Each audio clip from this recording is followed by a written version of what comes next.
السلام علیکم ګرانو مینوالو څنګه حال دی ښه یې خیر دی ښه لاري ده امید لرم چې ټول به ښه یي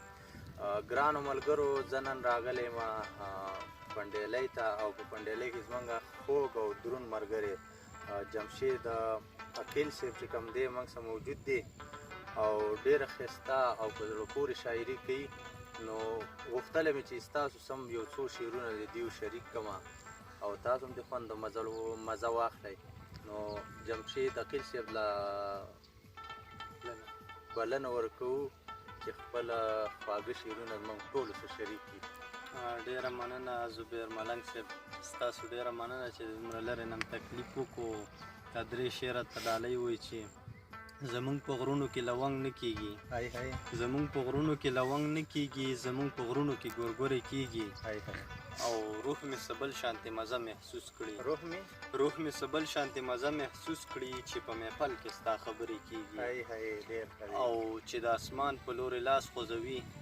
چې د اسمان په لورې لاس خوځوي د دې سړي جوړې وزرې کیږي. او د غزل نه مخکې یو دوه شعره دي وایي چې اوسم لیونی لیونی ګرځمه، اوسم لیونی لیونی ګرځمه، مینې د جانانه بلا خوند کړی او کله د غربت کله د مینې وي، کله د غربت کله د مینې وي، ما د پیغورونو سره ژوند کړی. او غزل دی وایي چې ظالمه یاره ستا خوبونو له تعبیر جوړوي، ظالمه یاره ستا خوبونو له تعبیر جوړوي، زما غزل د آینې په شان تصویر جوړوي.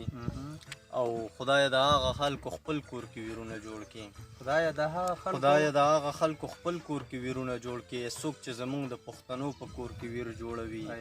او ناصحه راشه ته د مینې کمالات وګوره، ناصحه راشه ته د مینې کمالات وګوره، د چا نه جوړ کړي ښه فنکار د چا نه پیر جوړوي. او ستا لیونی عقل په مال او په دولت څه کوي، ستا لیونی عقل په مال او په دولت څه کوي، ستا محبت به کوي دا به خپل جاګیر جوړوي. ډېره مننه.